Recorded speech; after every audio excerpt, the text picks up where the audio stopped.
He's a HR in a senior HR person in a MNC mechanical firm, and he has a vast experience in industry relations and industry behavior.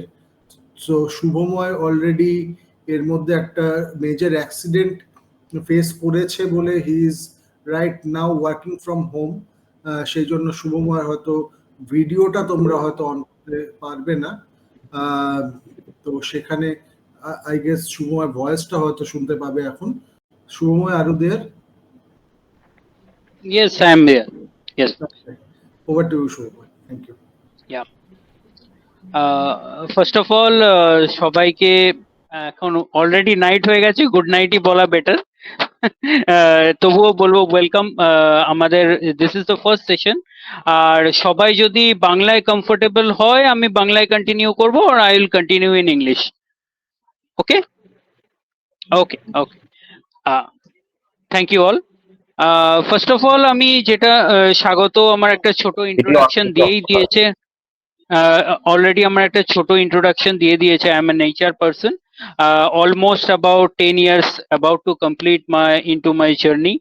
তো মোটামুটি বলতে পারি over the this tenure অনেক interviews নিয়েছি, অনেক ক্যান্ডিডেটকে handle করেছি, mind set up দেখেছি, and সেই অনুযায়ী তাদের প্রোফাইল মোটামুটি হতে পারে, প্রোফাইলে দেখেছি দে আর লাইক টাইগার্স, বাট যখন ইন্টারভিউ নিয়েছি দেখা গেছে দে আর নাথিং লাইক র্যাট। ওকে, দে আর ইভেন লাইক র্যাট। তো একটা ইন্ডাস্ট্রি এখন কি রিকোয়ারমেন্ট, একটা ইন্ডাস্ট্রি ইন জেনারেল একটা ক্যান্ডিডেটের মধ্যে কি দেখে, কেনই বা তাকে নেবে, তো আমি এই পার্টটায় I will guide you all. Plus ইন্টারভিউতে কি কি অ্যাসপেক্ট দেখতে হবে, কিভাবে ইন্টারভিউতে অ্যাপিয়ার করতে হবে, আর ইন্টারভিউতে যাওয়ার আগে কি কি মেথোডোলজি আর কি কি পলিসিস বা কি কি ইনফরমেশন আমাকে দেখে যেতে হবে, অ্যান্ড ইন্টারভিউতে আমার যে ইন্টারভিউয়ার তার সাইকোলজির সঙ্গে আমি কিভাবে নিজেকে ম্যাচ করব, এইটা একটু আমাকে মাথায় রাখতে হবে। সো দ্যাট এই কিছু ভেরি মাচ, এইগুলো ভেরি স্মল থিন লাইন্স, অনেকে ফার্স্ট লেভেল অফ ইন্টারভিউটাই ক্র্যাক করতে পারে না, বাট সামওয়্যার ইফ ইউ, আপনারা তোমরা সবাই যদি একটা ছোট নিজেদের ইমপ্রেশন ড্রপ করে দিতে পারো in the first round of interview, that can take you to the second round of interview and to some cases final recruitment. এবার আমি আসি কারেন্ট অর্গানাইজেশন বা ইন্ডাস্ট্রি কি কি ডিমান্ড রাখে as per in the 21st century. এখনকার টাইমে ইন্ডাস্ট্রির কাছে রিকোয়ারমেন্ট সিম্পলি মাল্টিটাস্কিং। তোমরা 3-4 বছর একটা প্রসেসে থাকবে, মেবি কেউ মেনটেনেন্স জানো, মেবি কেউ প্রোডাকশন জানো, মেবি কেউ কোয়ালিটি জানো, বাট ইন কামিং ডেজ তোমাদের হয়তো মাল্টিটাস্কিং এ যেতে হতে পারে। যদি বলি কোয়ালিটি সেন্স ইন ফিউচার তোমাকে কোয়ালিটি নলেজের সঙ্গে সঙ্গে তোমাকে এনডিটি, যেটা হচ্ছে তোমার ডিস্ট্রাকটিভ টেস্ট, ইউটি, তারপর হচ্ছে রকওয়েল টেস্টিং, এইগুলোর নলেজ রাখতে হবে। Plus ISO is a vast part of quality. Plus আরেকটা প্রসপেক্ট আছে কিউএমএস, যেটাকে আমরা বলি কোয়ালিটি ম্যানেজমেন্ট সিস্টেম, একটা কোয়ালিটি প্যারামিটার ডেভেলপ করার জন্য যেগুলো লাগে। এবার তুমি ধরো তুমি প্রোডাকশন লাইনে চলে গেলে, তুমি ক্যারিয়ার স্টার্ট করেছো প্রোডাকশনে স্টার্ট করলে তুমি হয়তো অ্যাজ এন অপারেটর স্টার্ট করলে, অপারেটর, সেখান থেকে গ্রুপ অপারেটর, মানে ধরো ওখানে যদি 10 to 15 মেশিনস আছে, তোমাকে দুটো মেশিনের গ্রুপ অপারেটর বানানো হলো। তুমি কিছু জুনিয়র ছেলেদের হ্যান্ডেল করছো, স্লোলি অ্যান্ড স্টেডিলি তুমি শপ ফ্লোরের একজন ইন্সপেক্টর হলে, যেখানে তুমি ছেলেদের ট্রেন করছো, পার্শিয়ালি মাঝে মধ্যে নিজে অপারেটও করছো, অ্যাজ ওয়েল অ্যাজ তোমার টেকনিক্যাল ইনপুটস দিয়ে ডেভেলপমেন্টাল কাজ করছো। The next level is supervisor, যেখানে পুরো শপ ফ্লোরে তুমি আর মেশিনে অপারেট করছো না, বাট মেশিনের যে ডেভেলপমেন্টাল বা ধরো যেগুলো আমরা বলি ফিক্সচার্স মেকিং, তারপর নতুন ডেভেলপমেন্টাল জব যেখানে হচ্ছে মেজারমেন্টস, তারপর হচ্ছে নতুন আর এন ডি টাইপের জব, এইগুলোতে তোমরা ইন্টারভিন করছো, ডেভেলপমেন্ট করছো। প্লাস সঙ্গে সঙ্গে নিচের টিমদেরকেও ডেভেলপ করছো। এরপরে কিন্তু তোমাদের প্রসপেক্টটা তিনটে জায়গায় খুলে যায় if you work in production sector. একটা হচ্ছে তোমার পিপিই, মানে হচ্ছে প্রোডাকশন প্ল্যানিং। সেকেন্ড আর একটা হচ্ছে আউটসোর্সিং। আর থার্ড হচ্ছে টোটালি যেটা প্রোডাকশন করেই যাচ্ছ সেটা। এবার আমি বলছি প্রোডাকশনের বাইরে পিপিইটা কি হলো। পিপিই হচ্ছে প্রোডাকশন প্ল্যানিং, মানে এক মানে চেকিং অফ মাই ক্যাপাসিটি। আমার কারেন্ট যে অ্যাসপেক্টটা আছে, আমার কোম্পানিতে বা আমি যে অর্গানাইজেশনে কাজ করছি, আমার যে মেশিন ক্যাপাসিটিটা আছে সেটার মধ্যে দিয়ে আমি কি এক্স্যাক্টলি ওই জবটা করতে পারবো সেটা অ্যাসেস করা। এবার সেই জবটা করতে গেলে আমার কাছে সেই রিসোর্সটা কি অ্যাভেলেবেল আছে না সেটা আমার কাছে নেই, that is part of planning. এবার হয়ে গেল আউটসোর্সিং। আউটসোর্সিং কি, আমাদের ওয়েস্ট বেঙ্গলে বা ইন্ডিয়াতে তোমরা যদি দেখে থাকো, at around 80% to 90% of the industries are MSME. MSME কারা? মিডিয়াম স্কেল, যারা হচ্ছে তোমার not big MNC like Tata, JSW steel এইসবের মতো বিগ ইন্ডাস্ট্রি নয়। আমাদের মেন ইকোনমিটাই চালাচ্ছে কিন্তু এমএসএমই কোম্পানি। তো এমএসএমই কোম্পানিজদের একটা ইনফ্রাস্ট্রাকচারাল বন্ডেজ আছে, তার বাইরে যেতে পারে না। একটা ছোট জায়গার মধ্যে প্ল্যান্ট, তোমরা অনেকেই হাওড়া ইন্ডাস্ট্রিয়াল সেক্টর দেখেছো। দেয়ার আর সাম ইন্ডাস্ট্রি লাইক কৃষকের মতো ফ্যাক্টরি আছে, ক্রিসেন্টের মতো ফ্যাক্টরি আছে। ওরা একটা ছোট জায়গার মধ্যে কিন্তু কম্পাউন্ডেড, ওর বাইরে যেতে পারে না। তখন কি করে তারা, ধরো একটা ব্যাচ অফ প্রোডাক্টস ওরা যেটা বানাতে পারছে না, তখন সেটা যে কটা ওরা বানাতে পারছে তার বাকিটা তারা আউটসোর্স করে। মানে যেখানে আলাদা ইন্ডাস্ট্রিজ আছে যে কম্পাউন্ডে নিয়ে নিজের ওই কাজগুলো করে, তাদের থেকে আউটসোর্স করে। তো প্রোডাকশনে তোমাদের তিনটে লাইন খোলা থাকছে ইন ফিউচার। তোমরা যেতে পারো প্রোডাকশন প্ল্যানিং এর দিকে যেতে পারো, তোমরা টোটালি এন্ড অ্যান্ড এন্ড প্রোডাকশনের দিকে যেতে পারো, অর এলস ফাইনালি তোমরা আউটসোর্সিং এর দিকে যেতে পারো। প্রত্যেকটাতেই কিন্তু গ্রোথ প্রসপেক্ট আছে। ওকে, অ্যান্ড ফাইনালি তোমরা চাইলে তোমাদের প্রসপেক্টটাকে আরো ডেভেলপ করে, তোমার যদি ইন্ডাস্ট্রিয়াল নলেজ খুব ভালো হয়ে গিয়ে থাকে, প্রোডাকশনের নলেজ খুব ভালো হয়ে গিয়ে থাকে, you can also be a cross functional, মানে তুমি সেলস মার্কেটিং এও তো আসতে পারো। এমন কোনো বাধ্যবাধকতা নেই যে একজন প্রোডাকশনের ছেলে কোনোদিনও can not be a good sales marketing person. এমনি হয় না, এমনি হতে পারে না, কেন কি আমি দেখেছি, আমার চোখের সামনে এক্সাম্পল আছে। ওকে, সো কেন কি তার বেস নলেজটা ভালো, সে হয়তো ফার্স্ট লেভেল অফ মার্কেটিংটা করে দিতে পারছে, তার নেক্সট লেভেল যারা সিনিয়র মার্কেটিয়ার্স তারা সেটা কিন্তু কমপ্লিট করে দিচ্ছে। সো আজকের ইন্ডাস্ট্রি সবসময় চাইছে এই personal knowledge should be cross functional, মানে যে তোমার প্রোডাকশনে কাজ করছে তার একটু প্ল্যানিং এরও নলেজ থাকা উচিত, যে ড্রাফটে কাজ করছে যে ড্রাফটিং ইঞ্জিনিয়ার তার একটু ইনস্ট্রুমেন্টেশন নলেজ থাকা উচিত। কারণ এখন প্রত্যেকটা ইন্ডাস্ট্রি চায় এক একটা ছেলের মধ্যে একটা মাল্টিপল স্কিল থাকে, and multiple skill is quite good. তোমরা যত এগোবে তোমাদের জন্য কিন্তু প্রসপেক্ট আরো বেশি খুলবে। এবার ফার্স্ট বলি, ইন্টারভিউ যখন তোমরা প্রথম দিতে যাচ্ছ, what to expect, what not to expect. তোমাদের মধ্যে সবার মধ্যে একটা ইঞ্জিনিয়ারিং বা আইটিআই করার পর রিসেন্ট জেনারেশনের মধ্যে আমি একটা ট্রেন্ড দেখেছি, that I have achieved something great. No, no, my friend, you have not yet achieved something great unless and until your achievement is understood by the organization. তুমি যে অর্গানাইজেশনে নিজের শ্রমটা দিতে যাচ্ছ, নিজের থিঙ্কিংটা দিতে যাচ্ছ, নিজের ইনপুটটা দিতে যাচ্ছ, যতক্ষণ না সেটা রেকগনাইজ হচ্ছে, ফলাও করে কোথাও বেরোচ্ছে, ইউ হ্যাভ অ্যাচিভ নাথিং। মাসের শেষে টাইমে স্যালারি পাচ্ছ, that is not an achievement. তোমার কোম্পানির পোর্টালে তোমার নামটা বেরিয়েছে, এই ছেলেটা আজকে এই সলিউশনটা দিয়েছে, তার জন্য তোমার নামটা বেরিয়েছে, দ্যাট ইজ অ্যাচিভমেন্ট।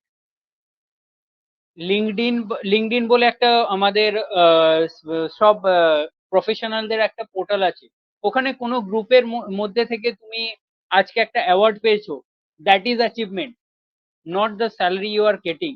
1 লাখ টাকা স্যালারিও কোনো ইয়ে করে না at the end of the day, যদি তোমার কাছে স্যাটিসফ্যাকশন আর সেই লেভেল অফ অ্যাচিভমেন্ট পাওয়াটার ইয়েটা না, সুখটা না আসে। বিকজ আমি এটা ফলো করি, এটা আমার থট প্রসেস, যে আনটিল অ্যান্ড আমি একটা কিছু করতে পেরেছি যেটা অ্যাচিভমেন্ট হিসেবে আমার কাছে বড় জিনিস, যেটা কোম্পানির কাছে বড় জিনিস, আমি কিছু করতে পারিনি।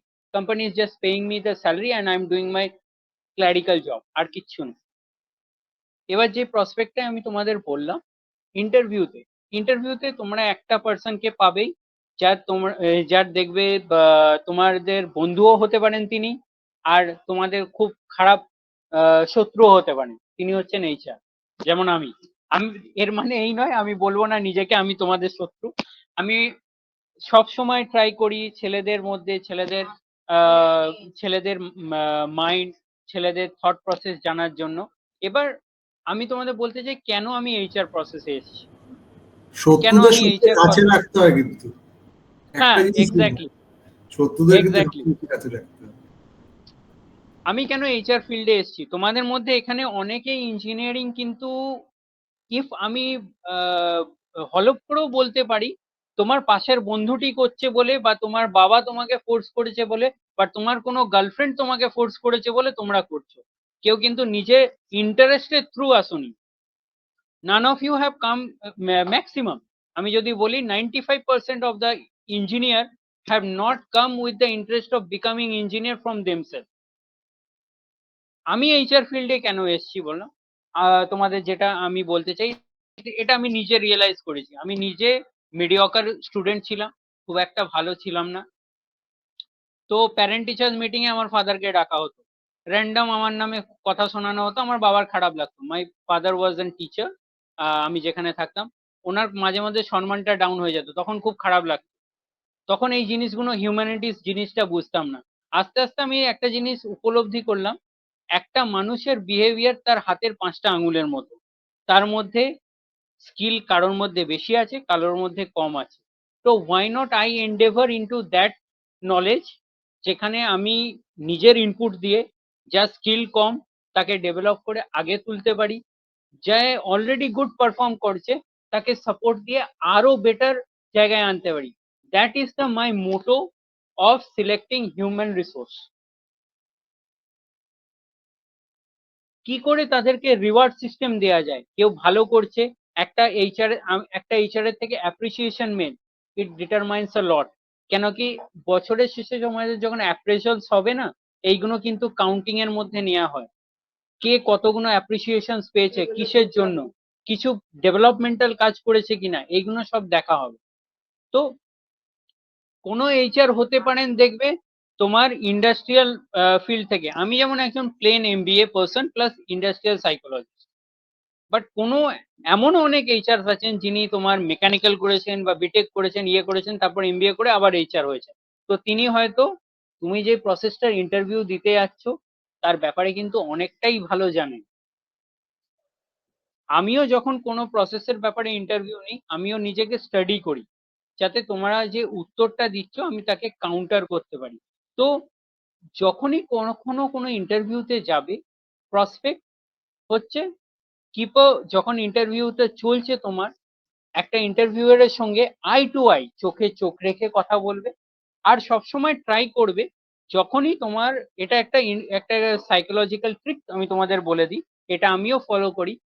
যখন ইন্টারভিউয়ার তোমার দিকে তাকিয়ে কথা বলছেন, তুমি ওনার দিকে তাকিয়ে কথা বলছো, চেষ্টা করবে সব সময় একটা ওনার চোখ, নাক, আর আবার রিটার্ন টু চোখ, একটা ট্রায়াঙ্গেল ক্রিয়েট করার। মানে যখন বাঁ চোখ থেকে ডান চোখ, ডান চোখ থেকে নাক, নাক থেকে আবার আরেকটা চোখের দিকে একটা ট্রায়াঙ্গেল ক্রিয়েট করার চেষ্টা করবে। এতে কি হবে, এটা একটা এটা একটা সাইকোলজিক্যাল অ্যাসপেক্ট আছে, আমরা সাইকোলজিতে পড়েছি, যেটা হচ্ছে focus, he will be much more focus towards listening to you. বা ধরো তুমি তোমার পয়েন্ট অফ ভিউটা কাউকে বোঝাতে চাইছো, কিন্তু সে শুনতে চাইছে না, কখনো তোমার দিকে তাকিয়ে কথা বলছে না, বাট সাম ইনস্টেন্সে তুমি দেখলে তোমার দিকে তাকিয়ে কথা বলছে, তখন try this trick. This a very YONO very establish trick. এটা 90% থেকে 95% রেজাল্ট দেয় in any interviews, in any discussion. তোমরা এটা কিন্তু কোনো হিপনোসিস নয়, এটা জাস্ট তুমি তার তোমার পয়েন্ট অফ ভিউটাকে যাতে সে অ্যাট্রাক্টেড হয় সেই জন্য তুমি তাকে সাইকোলজিক্যালি একটা ইয়ের মধ্যে ইনপুট করছো, একটা সাইকোলজিক্যাল ব্যারিয়ারের মধ্যে তাকে ইনপুট করছো। সে that person, he or she who is the interviewer, ও কিন্তু মাঝে, if they are coming from psychological background, ওরাও কিন্তু ট্রাই করবে তোমার মধ্যে থেকে এটা এক্সট্রাক্ট আউট করার জন্য। ইন্টারভিউতে তোমাদের একটা ভুল হয়, আমি যেটা বলে দিই, কেউ আকাশের দিকে তাকিয়ে উত্তর দাও, কেউ সাইডে জানলার দিকে তাকিয়ে উত্তর দাও, সেটা করবে না। একদম সবসময় eye to eye and keep a very small smile. অনেককে দেখেছি সামনের ষোলোপাটি বার করে হাসে, দরকার নেই, ছোট্ট একটা স্মাইল রাখো, মানে ঠোঁটের কোনায় একটা স্মাইল। আর সিম্পল উত্তর, যেটা জানো ইয়েস, যেটা জানো না। পৃথিবীতে এমন কেউ নেই যে সব জানে, তাহলে আমরা ভগবান হয়ে যেতাম সবাই। তো পৃথিবীতে মানুষের দরকার পড়তো না, ভগবানই থাকতো। যেটা জানো না, it is, there is no harm in knowing anything. একটা ইন্টারভিউ ক্র্যাক করতে পারবে না, কোনো অসুবিধা নেই, next interview will come to you. আমি নিজের কেরিয়ার স্টার্ট করি 2014-এ, তার আগে আমি 5 থেকে 6টা ইন্টারভিউ দিয়েছিলাম, আমিও পারিনি, বাট সামহার কেউ একটা গিয়ে আমার মধ্যে পোটেনশিয়াল দেখেছিল, তারপর সে আমাকে জব দিয়েছিল। ওকে, নেক্সট আসছি এক্সপেকটেশন। তোমাদের মধ্যে একটা এক্সপেকটেশন হয়, আমি ডিপ্লোমা করে নিয়েছি, আমার ঘাড়ে একটা চিপ গজিয়ে গেছে, আমি একটা মেডেল আর্ন করে নিয়েছি, আমি মার্কেটে গিয়ে যেই স্যালারি ডিমান্ড করব সেটা আমাকে দিতে বাধ্য। নো মাই ব্রাদার, ইন্ডাস্ট্রি তোমাকে সেটা দিতে বাধ্য না। ওকে, ইন্ডাস্ট্রি তোমরা এখন অ্যাজ আইটিআই ট্রেনি বা তোমরা ডিপ্লোমা ট্রেনি হিসেবে যদি কোথাও জয়েন করো আন্ডার অ্যাপ্রেন্টিস, তোমাদের স্টার্টিং স্টাইফেন্ডই উইল বি সামথিং অ্যারাউন্ড, যদি সেটা এমএনসি হয় 15 to 17,000 রাফলি, এর বেশি হবে না। আর যদি এমএসএমই কনসার্ন হয় তাহলে তো আরেক ধাপ নিচে চলে যাও, সামথিং অ্যারাউন্ড 12 to 14, সেই রেঞ্জেই থাকবে, এর বাইরে যাবে না। কেন কি এই অ্যাপ্রেন্টিসদের যে তোমাদের যে স্টাইফেন্ড, এটা ডিটারমাইন্ড হয় পুরো অ্যানালিসিসের উপর। এটা একটা রেঞ্জ দিয়ে দেওয়া হয়, মিনিমাম ওয়েজেস বলে একটা রেঞ্জ দিয়ে দেওয়া হয়, তার মধ্যে ইন্ডাস্ট্রি, আর ইন্ডাস্ট্রি এগুলো নিয়ে খেলা করবেই, to be very frank. Industry তোমার ফাদার নয়, তোমার মাদার নয়, তোমার ব্রাদার নয়, they will play within this. কিছু জিনিস তোমাদের নলেজে রাখা উচিত। মিনিমাম ওয়েজেস, মিনিমাম ওয়েজেস মানে তোমরা যখন ইন্টারভিউ দিতে যাচ্ছ, তোমরা হচ্ছে এখনো তোমরা কিন্তু হাইলি স্কিল্ড নও, তোমাদেরকে বলা যায় সেমি স্কিল্ড, কেন কি তোমাদের কাছে ওয়ার্কিং নলেজ নেই। তো সবসময় ইন্টারভিউ দিতে যাচ্ছ যখন, মাথায় রাখবে, যখন ওয়েস্ট বেঙ্গলে ইন্টারভিউ দিচ্ছ, কলকাতা বা কলকাতা দুটো জোনে বিভক্ত আছে, কিছু জোনের মধ্যে বিভক্ত আছে, তো সেই অনুযায়ী আর ইন্ডাস্ট্রি ওয়াইজও ডিভিশন করা আছে, একটু মিনিমাম ওয়েজেসটা দেখে নেবে।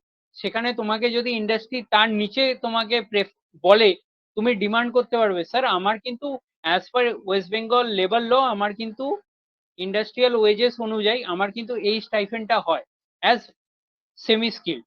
এবার তোমার 1-2 বছর যখন এক্সপিরিয়েন্স বেরিয়ে গেল, তোমরা অটোমেটিক্যালি স্কিল্ড হয়ে গেলে, তোমরা কিন্তু সেই অনুযায়ী এই ডিমান্ডটা করতে পারো। তো অলওয়েজ মিনিমাম ওয়েজেসটা দেখে যাবে, যাতে কি হবে, কোম্পানি যদি তার নিচে তোমাকে অফার করে, তুমি কাউন্টার করতে পারো ইন্ডাস্ট্রিকে, স্যার আপনি তো মিনিমাম ওয়েজেস নর্মসই ফলো করেন না, তো আপনি তো ওই যে, দিস ইজ ওয়েন তোমরা কোম্পানিকে একদম ডাইরেক্ট একটা মার দিতে পারবে, মানে সোজা কালে একটা চড়, যে স্যার আপনি তো মিনিমাম ওয়েজেসই ফলো করেন না, তো আপনার, you are not working as per statutory law, তো আমি আপনার কাছে কাজ করে কি শিখবো।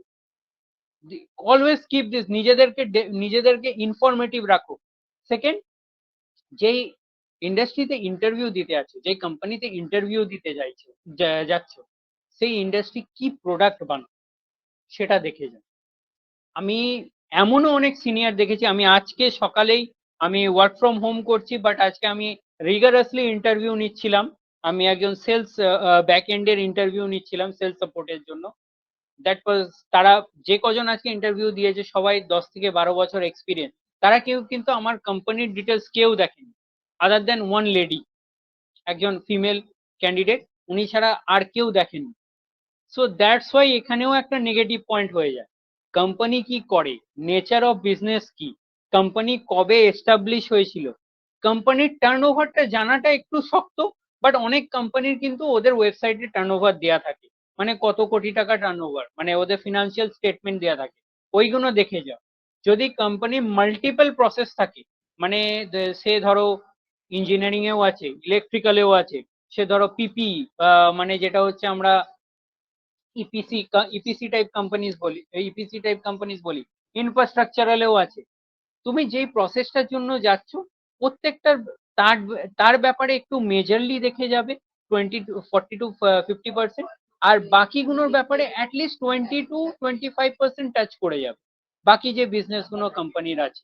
ওকে, এবার হচ্ছে কোম্পানির ক্লায়েন্টেল কারা আছে, ক্লায়েন্টেল মানে কাদের সাথে কোম্পানি কাজ করে, কোম্পানি কোন কোন কোম্পানির ক্লায়েন্ট কারা, এবং একটা দুটো ক্লায়েন্টের ব্যাপারেও তোমাকে কিন্তু কোম্পানি জিজ্ঞাসা করতে পারে।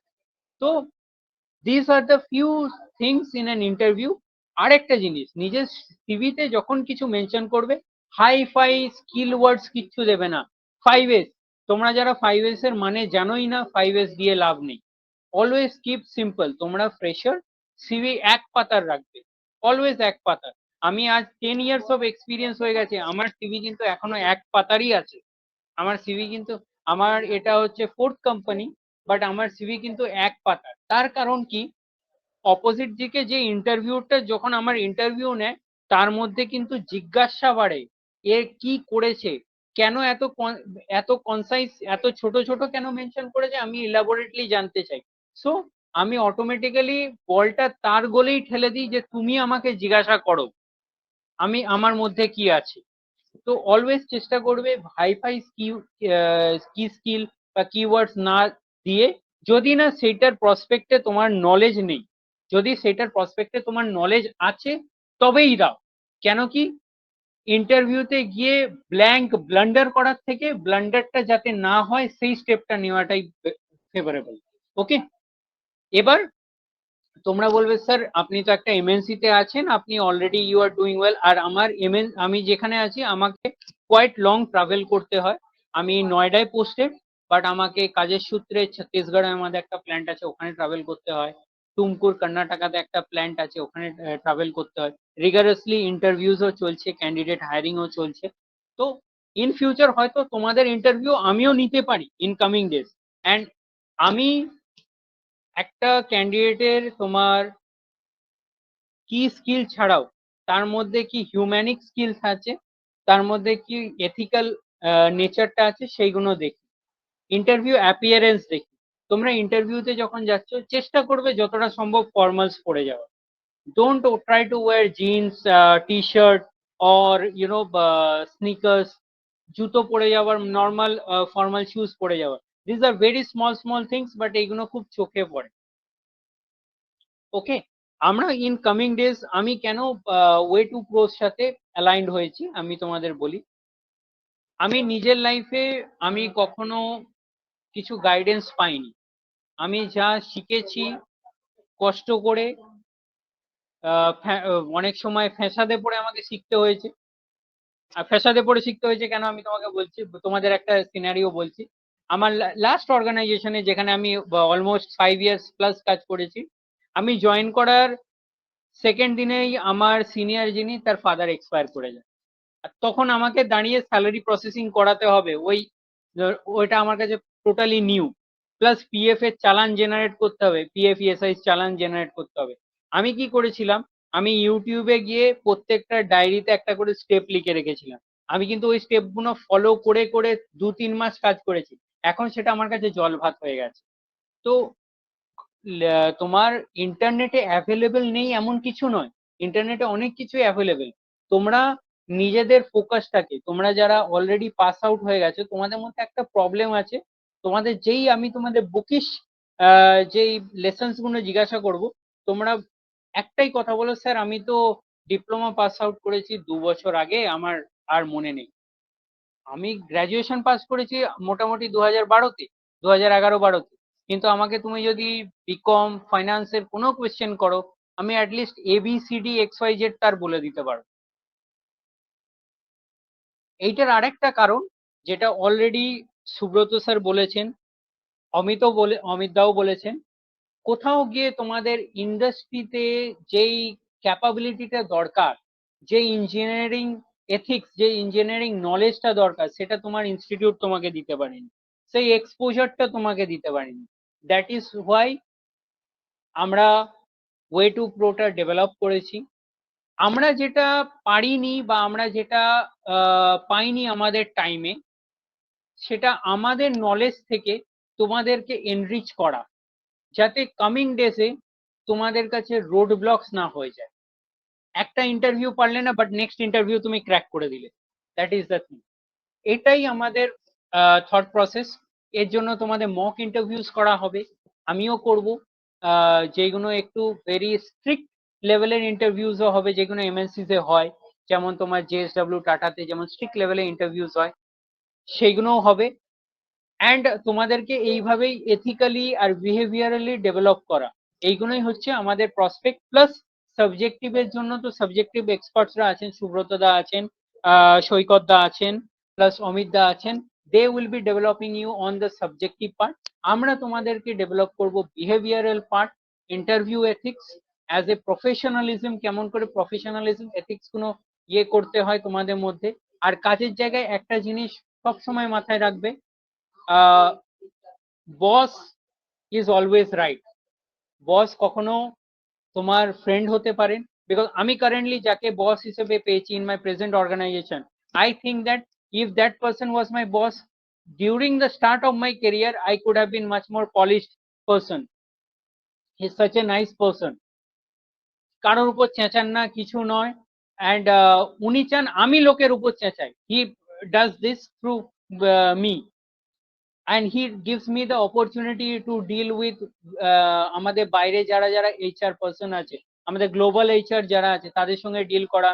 গ্লোবাল ইএইচএস মানে হচ্ছে তোমাদের এনভায়রনমেন্টাল হেলথ অ্যান্ড সেফটি, যেটা কোয়ালিটি প্যারামিটারসে তোমরা হয়তো আগে যারা কোয়ালিটি নিয়ে কাজ করবে, তাদের এই পার্টটার মধ্যে এন্ডেভার করতে হতে পারে। Environmental health and safety is also a big and growing aspect. তোমার মধ্যে একজন ক্যান্ডিডেট বলছিলেন সেফটি ব্যাপারে।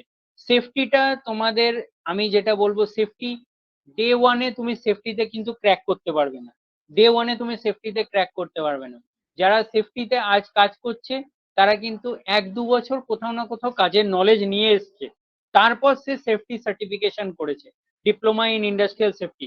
এটা হার্ডলি 1 ইয়ারের একটা diploma course, but will be additional if তোমরা যদি অলরেডি একটা কোথাও কাজের এক্সপিরিয়েন্স নিয়ে তারপর সেই ইন্ডাস্ট্রিয়াল সেফটিটা সার্টিফিকেটটা তোমার মধ্যে অ্যাড করো। আমার কেসে যেমন আমি একটা প্লেন ইকোনমিক্স অনার্স দিয়ে স্টার্ট করেছিলাম, তারপর আমি আমার এমবিএ করেছি ডিস্টেন্সে। আমার বলতে দ্বিধা নেই, আমি ডিস্টেন্সে করেছি, তাই জন্য আমি যে ক্যান্ডিডেট ডিস্টেন্সে মানে পড়া এবং কাজ দুটোকে সাইমেন্টেনিয়াসলি কাজ মেনটেন করে পারফর্ম করে, আমি সেই ক্যান্ডিডেটকে প্রেফার করি। ইট ইজ ট্রু ফ্যাক্ট, আমি সেই টাইপের ক্যান্ডিডেটকে বেশি প্রেফার করি, because they are very much good in time management and multitasking.